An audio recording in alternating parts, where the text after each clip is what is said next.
Yeah, I'm unmuted. Yep, we're unmuted. Oh, good. Hi, guys. Can you hear me? Yes. Yeah. Hello. Great.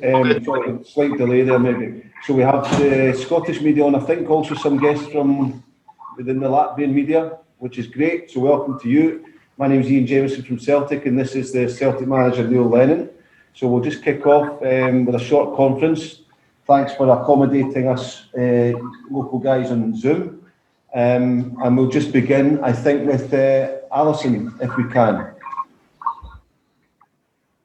Neil, how was the trip over, and how are you prepared for this one tomorrow night? Yeah, we've only left we've left Chris Julian behind because he's still struggling with his back. But the rest of the squad that was available at the weekend, all travelled. There's only a couple of 2.5 hour flight. The hotel's excellent. The only restrictions we have is we can't leave the hotel. But for training tonight at the stadium, then obviously the game tomorrow evening. But the players seem quite relaxed, and the facilities here are excellent. Obviously, you want to compete on all fronts. How vital is a victory going to be? It's very important.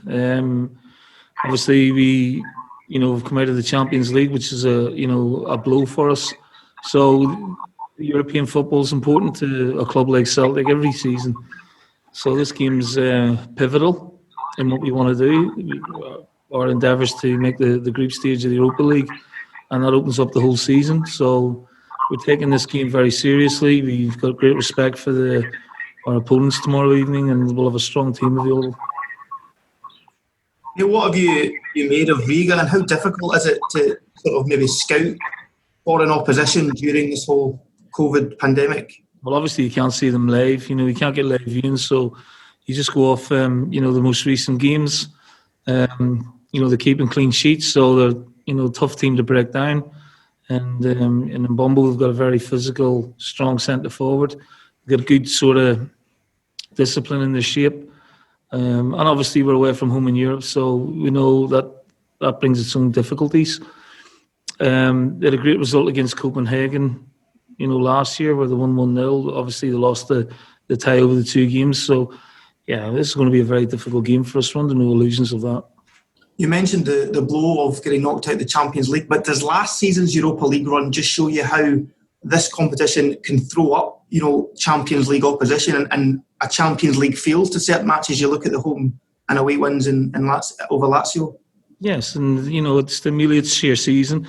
It stimulates the players, the supporters, and obviously, it's important, for us as a club to have European football to, try and make progression, improve on last year. We had a great, group campaign, but, we must negotiate 2 very difficult rounds first. So that's our sole focus on at the minute. And yes, hopefully that experience of last season will stand us in good stead for these games.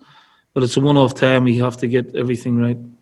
You've seen in the last couple of days that, it seems less and less likely fans are getting into football matches. With Celtic having the most amount of season tickets in Scotland, does it put more pressure on this European season financially as well to get a good run in Europe? I don't know about more pressure, but, the pressure is the same. We haven't got a crystal ball. We can't sort of predict when supporters are going to come back into stadiums.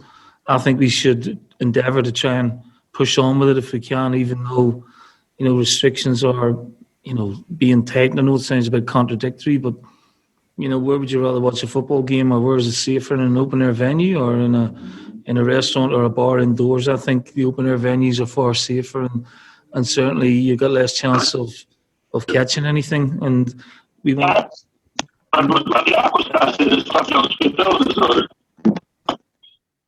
Sorry, just hold on 1 second, sorry.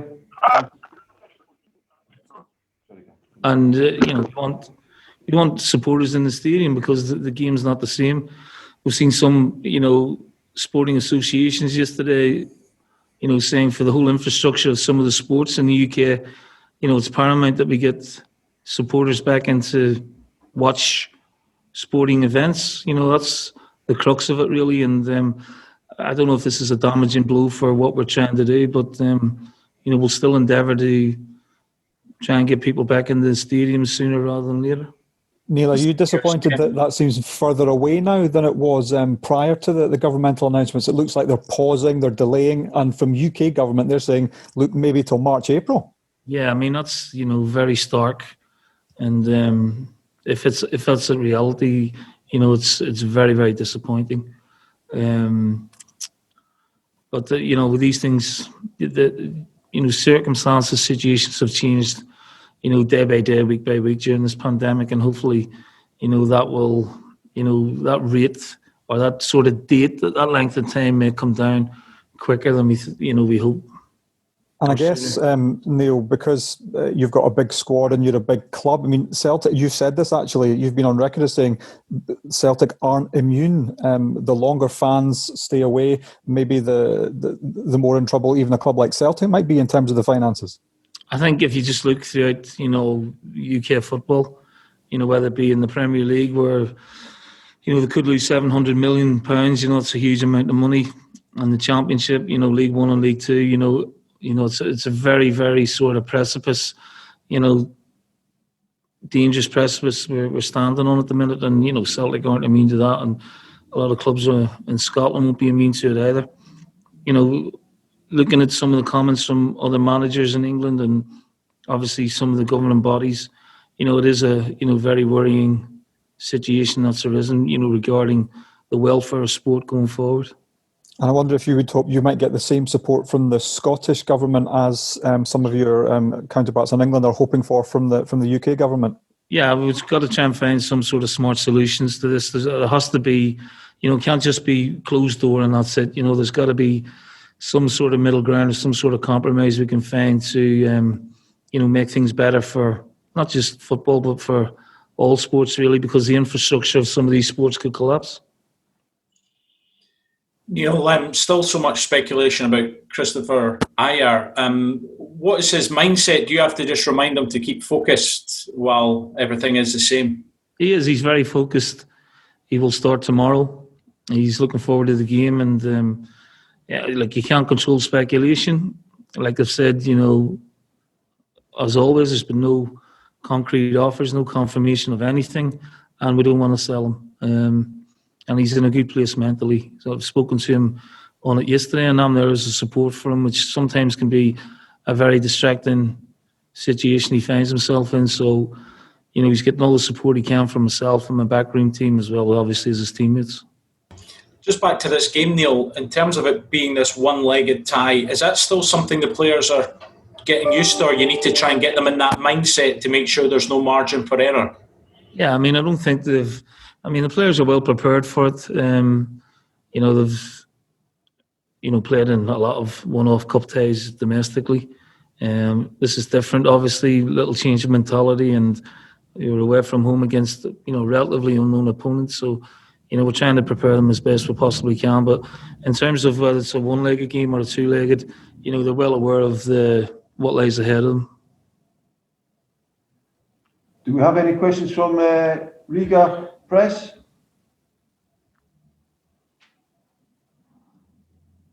No. Sorry, Neil, could I just ask about Odsonne Edouard, rest of the weekend? How's he? Is he fully fit, ready to go? He's great, yeah. He's trained well the last few days, so, yeah, he's ready to go. And just tactically on the game, the 3-5-2 formation is something we've seen come back in. Obviously, you're not going to give away your game plan, but is that something that we could see, or perhaps will you be a little bit more conservative considering it's away from home? Well, you're saying that the 3-5-2 can't be conservative. It can. You could play it sort of 3-5-1-1 almost, as we have done in the past couple of games with, Christie coming off. We'll have a look at it. We did it for the Copenhagen tie. We just felt, Griffiths wasn't, fully fit to play in European games. But, not to give too much away, we can be flexible whether we start with a 3 or a 4. Just wanted to ask about your protocols, visitors team. You already told you can't leave the hotel room. What other sorts of rules you have to apply? Well, face mask coverings. We're all in one room where we're eating. and basically not confined to your rooms, but we sort of cordoned off in one area of the hotel, and then obviously it's just training, going to the stadium tonight, and then stadium tomorrow, and obviously we can't leave the hotel, so it is quite restrictive on movement, but something that we knew about before we came here. We've already been tested this morning again, so waiting on those results tonight, and we should be good to go then. And do you know if any of your fans are coming to Riga and maybe cheer for you in your local bars? I would doubt that very much. It wouldn't surprise me. It would not surprise me in the slightest, knowing our support, but I would doubt it very much. Not that I am aware of. All right. Thank you very much. Thank you. Okay. Any more questions? Okay, guys. No, we're good. Thank you very much. Neil, Good luck. Cheers. Thanks. Thanks, Neil.